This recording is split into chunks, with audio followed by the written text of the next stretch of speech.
দ্বাদশ শ্রেণীর তড়িৎ রসায়নের এই পর্বে আমরা পড়ব আজকে প্রমাণ হাইড্রোজেন তড়িৎদ্বার। তাহলে দেখে নিই যে প্রমাণ হাইড্রোজেন তড়িৎদ্বার আসলে কি।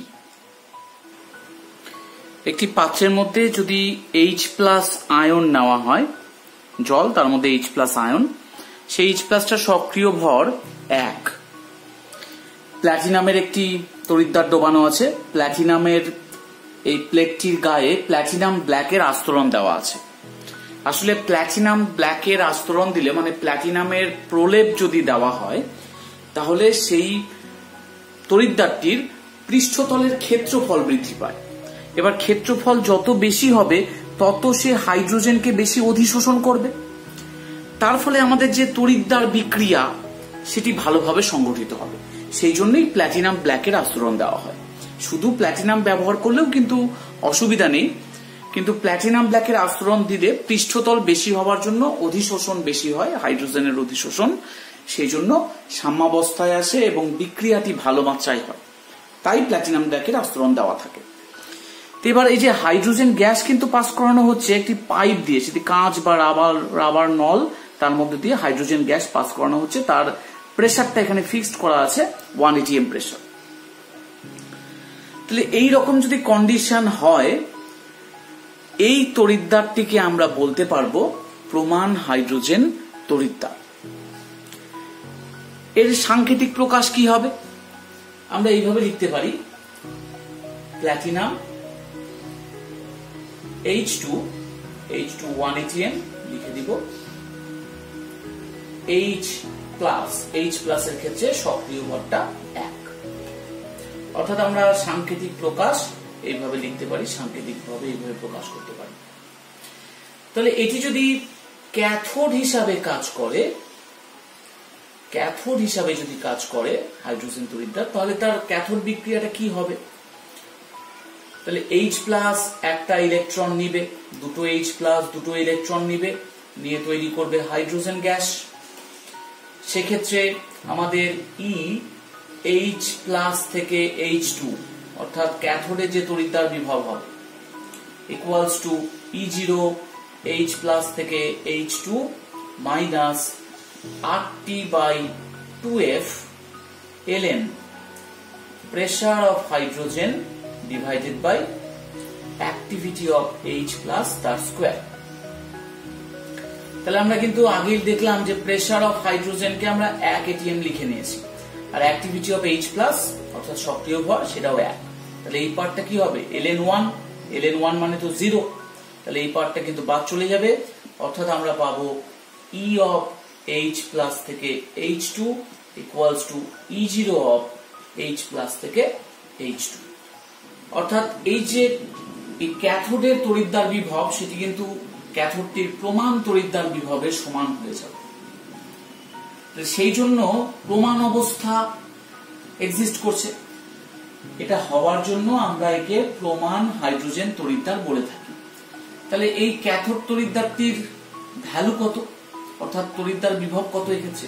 তা আমরা জানি যে এই যে প্রমাণ হাইড্রোজেন তড়িৎদ্বার যেটি আছে, তার বিভব, এটা প্রমাণ বিজারণ বিভবের মান কিন্তু 0.00 ভোল্ট।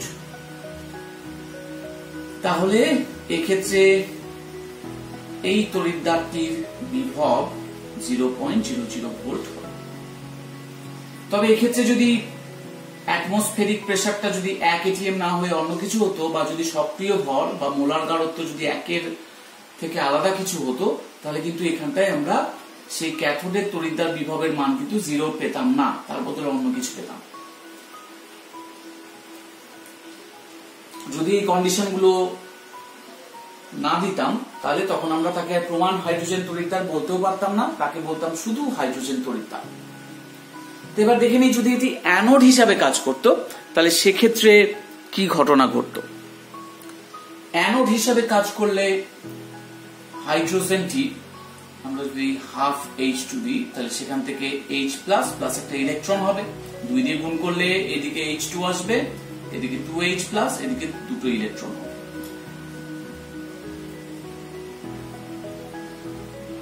তাহলে এটি অ্যানোড বিক্রিয়া, এই প্রমাণ হাইড্রোজেন তড়িৎদ্বারটির অ্যানোড বিক্রিয়া এটা। সেক্ষেত্রে নার্সের ইকুয়েশন অনুযায়ী আমাদের জারণ বিভবটার মান কত? এখানে H2 থেকে H প্লাস হচ্ছে ইকুয়ালস টু E0 H2 থেকে H plus minus RT/2F ln activity of H plus তার স্কোয়ার, নিচে আসবে P অফ হাইড্রোজেন। এখানে দুটোই 1, তাহলে এই মানটা 0 হয়ে যাবে।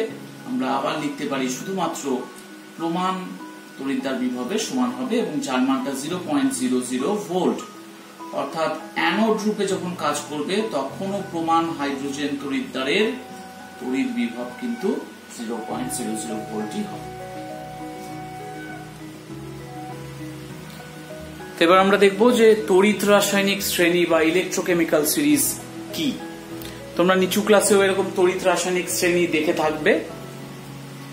তা আজকে আলোচনা করি যে তড়িৎ রাসায়নিক শ্রেণী বা ইলেকট্রোকেমিক্যাল সিরিজ কি বা এবং এটি কিভাবে গঠন করা হয়। তা আমরা এখানে উদাহরণস্বরূপ কতগুলি বিজারণ বিভব নিলাম। তো এবার বিজারণ বিভবের ক্রমবর্ধমান মান অনুযায়ী যদি উপর থেকে নিচের দিকে সাজাই তাহলে যে শ্রেণীটি পাবো সেটাই আমাদের তড়িৎ রাসায়নিক শ্রেণী। এখানে আমরা 6টা এক্সাম্পল নিয়েছি, তাই ওদেরকে সাজাবো। তাহলে সবচেয়ে কম বিজারণ বিভব কার? কে প্লাস থেকে কে। তাহলে আমরা উপরের দিকে রাখলাম কে প্লাস থেকে কে। তাহলে এই তড়িৎদ্বারের বিজারণ বিভব সবচেয়ে কম। এরপরে কে আসবে? সেকেন্ড পজিশনে আসবে কিন্তু Na প্লাস থেকে Na। তাহলে Na প্লাস থেকে Na। তারপরে কে আসবে? তারপরে আসবে Zn2 প্লাস থেকে Zn। এরপরে আসবে H প্লাস থেকে H2। তারপরে আসবে Cu2 প্লাস থেকে Cu। তারপরে আসবে Ag প্লাস থেকে Ag। আমরা এখানে 6টার মধ্যে সাজালাম। এরকম যতগুলো তড়িৎদ্বার সম্ভব হয় সবগুলোকে যদি এইভাবে ক্রমবর্ধমান বিজারণ বিভবের মান অনুযায়ী সাজানো যায়, এদের সবারই কিন্তু বিজারণ বিভব আছে, কারণ কে প্লাস থেকে কে হয়েছে, Na প্লাস থেকে Na হয়েছে, বিজারণ হয়েছে। তাহলে সবারই যদি বিজারণ বিভবকে আমরা নিয়ে যদি ক্রমবর্ধমান মান অনুযায়ী সাজাই তাহলে যে শ্রেণীটি পাবো সেটি তড়িৎ রাসায়নিক শ্রেণী। যেমন আমি এখানে 6টিকে নিয়ে যেটি সাজালাম এটাই কিন্তু তড়িৎ রাসায়নিক শ্রেণী। এরকম সমস্ত তড়িৎদ্বারকে নিয়ে যদি সাজানো যায় তবে যে শ্রেণীটি পাওয়া যাবে সেটি তড়িৎ রাসায়নিক শ্রেণী।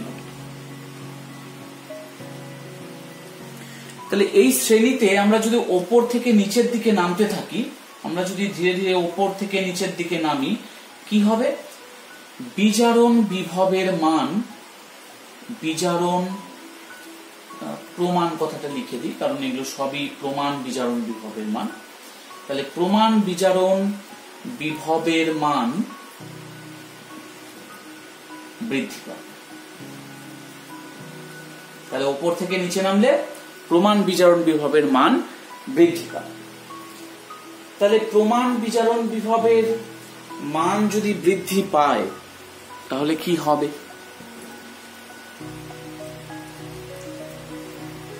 বিজারিত হওয়ার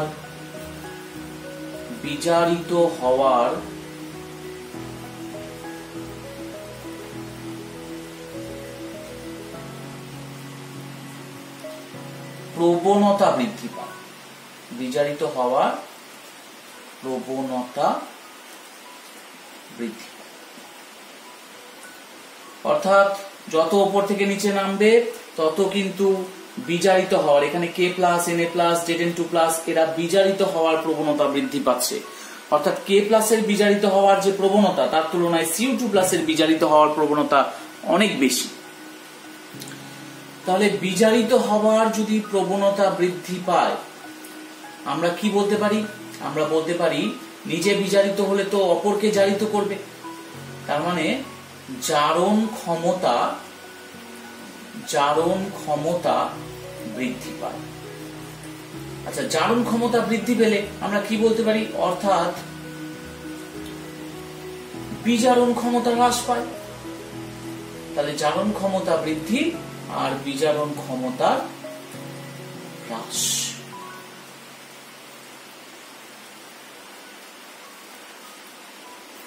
তাহলে যার জারণ ক্ষমতা বৃদ্ধি পাবে তাকে আমরা কি বলবো? জারক দ্রব্য বলবো। তাহলে আমরা বলবো ভালো জারক। যার জারণ ক্ষমতা বেশি সে ভালো জারক, মানে খারাপ বিজারক। তাহলে আমরা দেখলাম যে তড়িৎ রাসায়নিক শ্রেণী বরাবর উপর থেকে নিচে নামলে প্রমাণ বিজারণ বিভবের মান বৃদ্ধি পায়। বিজারণ বিভবের মান যদি বাড়ে তার মানে বিজারিত হওয়ার প্রবণতা বৃদ্ধি পায়, অর্থাৎ জারণ ক্ষমতার বৃদ্ধি, বিজারণ ক্ষমতার হ্রাস, অর্থাৎ সে ভালো জারক দ্রব্য হিসাবে কিন্তু আচরণ করবে। তো এই যে কথাগুলো কিন্তু আমাদেরকে মনে রাখতে হবে, তাতে আমাদের প্রবলেম সলভ করতে সুবিধা হবে। তো এবার আমরা আমাদের একটি প্রশ্নে আসি। জিঙ্ক এবং কপারের মধ্যে কোনটি লঘু এই সেলের সাথে বিক্রিয়ায় হাইড্রোজেন গ্যাস উৎপন্ন করে?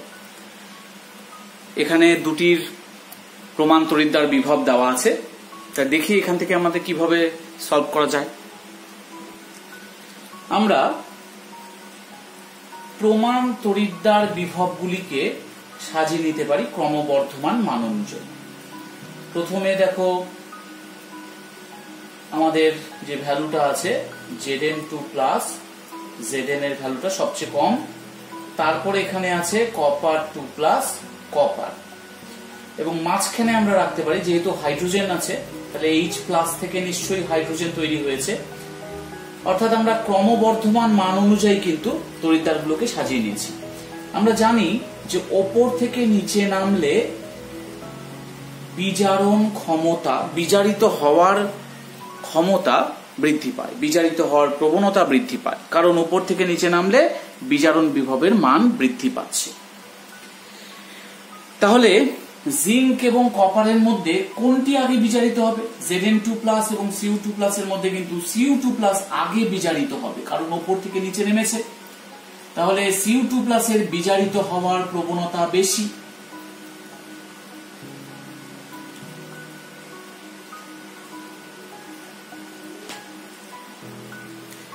তাহলে হাইড্রোজেন অপেক্ষা কিন্তু Cu2 প্লাসের, অর্থাৎ H প্লাস অপেক্ষা Cu2 প্লাসের বিজারিত হওয়ার ক্ষমতা বেশি, প্রবণতা বেশি, কারণ নিচে আছে। কিন্তু Zn2 প্লাস আর H প্লাসের মধ্যে কার বিজারিত হওয়ার প্রবণতা বেশি? এখানে কিন্তু H প্লাস নিচে আছে, তাহলে Zn2 প্লাস আর H প্লাসের মধ্যে H প্লাসের বিজারিত হওয়ার প্রবণতা বেশি। তাহলে H প্লাস বিজারিত হবে, অর্থাৎ একটি ইলেকট্রন নিয়ে সে বিজারিত হবে, 2 গুণ করে দিলাম, হাইড্রোজেন গ্যাস উৎপন্ন করবে। তাহলে এখানে H প্লাস, লঘু H সেলের H প্লাস সে কিন্তু বিজারিত হচ্ছে জিঙ্ক Zn2 প্লাস আর H প্লাস এর মধ্যে, H প্লাস বিজারিত হয়ে হাইড্রোজেন উৎপন্ন করছে। তাহলে জিঙ্ক কি হবে? জিঙ্ক জারিত হবে। তাহলে Zn থেকে তৈরি হবে Zn2 প্লাস এবং দুটো ইলেকট্রন। তাহলে আমরা বলতে পারি যে জিঙ্ক লঘু এই সেলের সাথে বিক্রিয়া করে Zn2 প্লাস এবং হাইড্রোজেন গ্যাস উৎপন্ন করবে, কারণ এখানে H প্লাস বিজারিত হচ্ছে, এটা রিডাকশন হচ্ছে। তাহলে Zn থেকে Zn2 প্লাস এ কিন্তু অক্সিডেশন হবে। তাহলে এটা কিন্তু আমরা আমাদের এই যে ভ্যালুগুলো সেখান থেকে বুঝলাম। এখানে H প্লাস আর কপার 2 প্লাস এর কথা যদি আমরা চিন্তা করি, কপার 2 প্লাস এর বিজারিত হওয়ার প্রবণতা বেশি। তাহলে H প্লাস জারিত, মানে H2 জারিত হবে, জারিত হয়ে H প্লাস উৎপন্ন করবে, আর কপার 2 প্লাস বিজারিত হবে। তাই কপার 2 প্লাস কিন্তু, মানে কপার, হাইড্রোজেন গ্যাস উৎপন্ন করতে পারছে না। এখানে প্রশ্নটা আছে Li plus Li, Na plus থেকে Na, Mg প্লাস 2 থেকে Mg, এদের প্রমাণ বিজারণ বিভবের মানগুলি যথাক্রমে -3.05 ভোল্ট, -2.72 ভোল্ট এবং -2.36 ভোল্ট। তাহলে Li প্লাস, Na প্লাস আর Mg2 প্লাস এর মধ্যে কোনটি সবচেয়ে বেশি চারকধর্মী? তা আমরা আগে ক্রমবর্ধমান বিজারণ বিভব অনুযায়ী সাজিয়ে নিই তড়িৎদ্বারগুলো। তাহলে সবার উপরে নিশ্চয়ই থাকবে Li প্লাস থেকে Li, কারণ এর মানটা সবচেয়ে কম। তারপরে থাকবে Na প্লাস থেকে Na, সবার শেষে থাকবে Mg2 প্লাস থেকে Mg। আমরা জানি উপর থেকে নিচে নামলে বিজারণ বিভবের মান বৃদ্ধি পাচ্ছে। তাহলে বিজারণ বিভবের মান বৃদ্ধি পাওয়া মানে বিজারিত হওয়ার প্রবণতা বৃদ্ধি পায়। বিজারিত হওয়ার প্রবণতা বৃদ্ধি পাওয়া মানে অপরকে জারিত করার প্রবণতা বৃদ্ধি পায়, অর্থাৎ জারক ধর্মী। অপরকে যে জারিত করতে পারে সেই তো জারক ধর্মী। তাহলে উপর থেকে নিচে নামলে যেহেতু প্রমাণ বিজারণ বিভবের মান বৃদ্ধি পায়, তাহলে বিজারিত হওয়ার প্রবণতা বৃদ্ধি পায়, তার মানে অপরকে জারিত করবার প্রবণতা বাড়ে, অর্থাৎ বেশি জারক ধর্মী। তার মানে এদের মধ্যে সবচেয়ে নিচে আছে Mg2+, এটি উত্তর হবে, এটি সবচেয়ে বেশি জারক ধর্মী হবে। পরবর্তী প্রশ্নটি এরকম, Ag+, Zn2+, H+ এবং Na+ আয়নগুলিকে ক্যাথোডে মুক্ত হওয়ার প্রবণতা অনুযায়ী সাজাও, তাদের প্রমাণ বিজারণ বিভবের মানগুলো দেওয়া আছে। তাহলে আমরা আগে প্রমাণ বিজারণ বিভবের মানগুলিকে ক্রমবর্ধমান মান অনুযায়ী সাজিয়ে নিই। সবার উপরে থাকবে Na+ থেকে Na, তার নিচে কে থাকবে? তার নিচে থাকবে Zn2+ থেকে Zn। তারপরে আমরা জানি যে H+ থেকে H2 এটি 0 হয়। সবার লাস্টে থাকবে Ag+ থেকে Ag। ওপর থেকে নিচে নামলে বিজারণ বিভবের মান যেহেতু বৃদ্ধি পাচ্ছে, তাহলে বিজারিত হওয়ার প্রবণতা বৃদ্ধি পায়। তাহলে উপর থেকে নিচে নামলে বিজারিত হওয়ার প্রবণতা বাড়ে। আর ক্যাথোডে কি হয়? ক্যাথোডে তো বিজারণ হয়। তাহলে সবচেয়ে আগে বিজারিত কে হবে? Ag+ হবে। তাহলে সবচেয়ে আগে হবে Ag+, তারপরে হবে H+, তারপরে হবে Zn2+, তারপরে হবে Na+।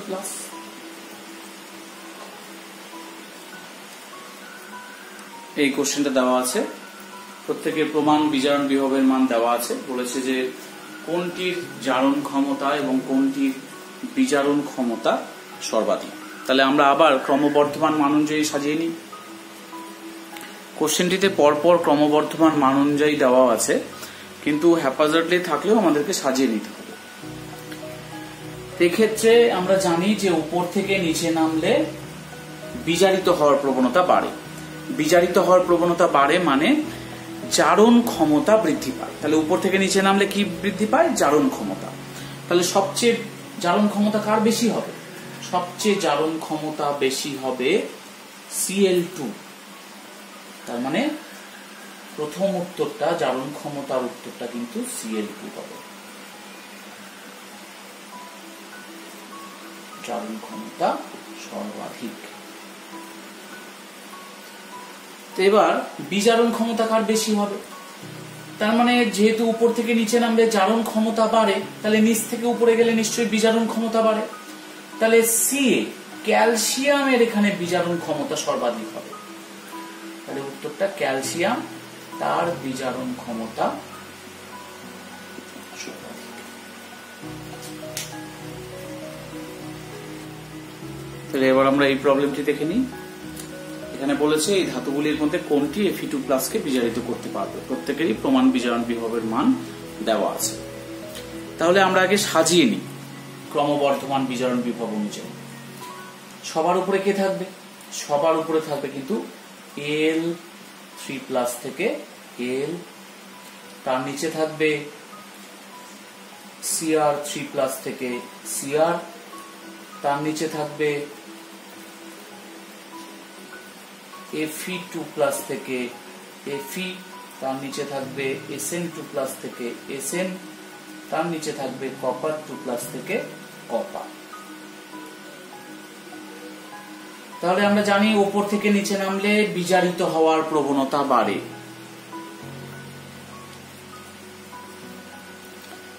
তাহলে আমরা যদি Sn আর Fe2+ এর মধ্যে চিন্তা করি, Sn আর Fe2+, তাহলে এখানে কি হচ্ছে? এটা তো নিচের দিকে আছে, তাহলে এই নিজেই বিজারিত হয়। তাহলে অন্যকে তো বিজারিত করার প্রশ্ন আসে না, কারণ Sn2+ নিজেই বিজারিত হবে।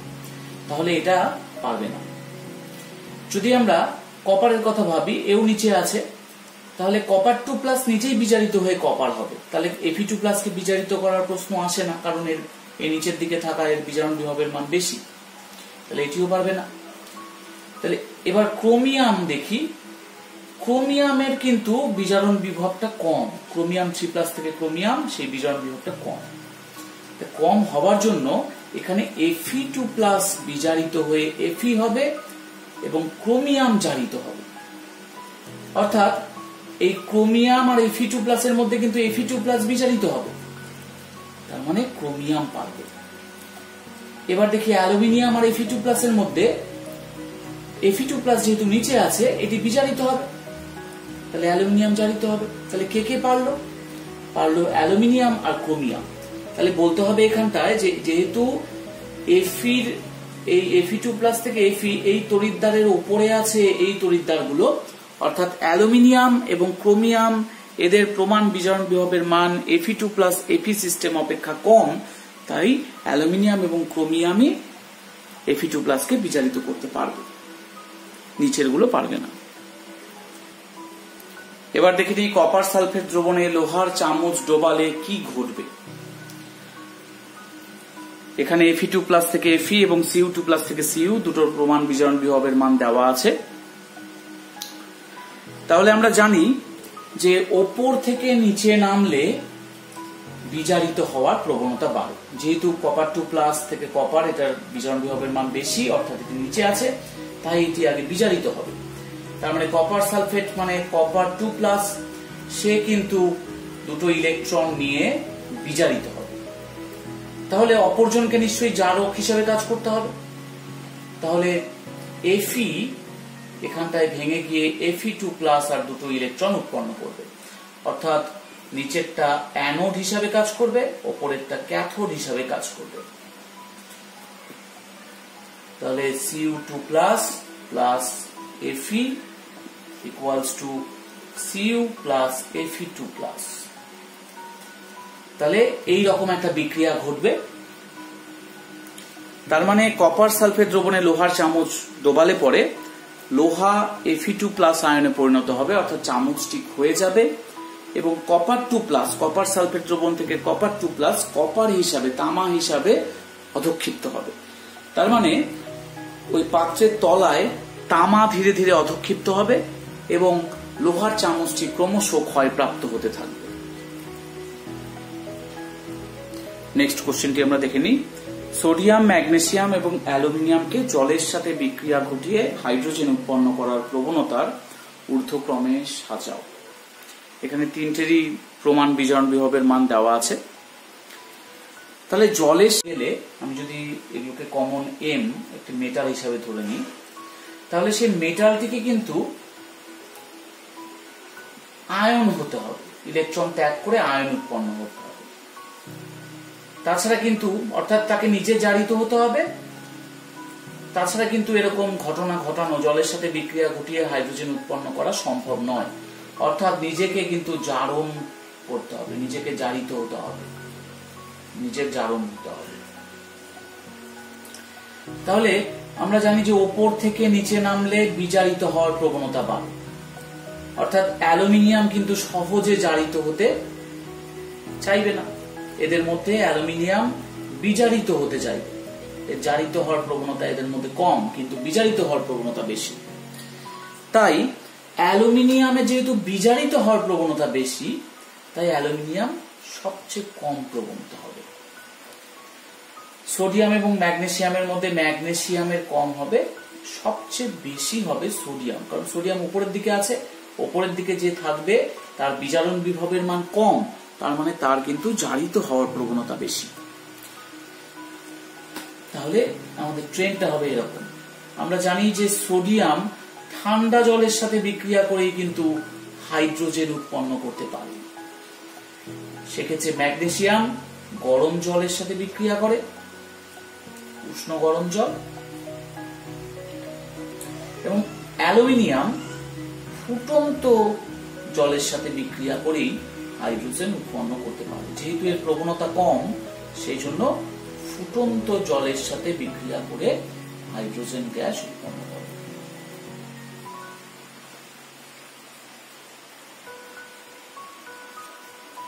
তাহলে আজকের এই পর্বটা এখানেই শেষ হলো। নেক্সট পর্বে আমরা ইলেকট্রোকেমিস্ট্রির পরবর্তী অংশগুলি নিয়ে আলোচনা করব। ততক্ষণের জন্য থ্যাংক ইউ।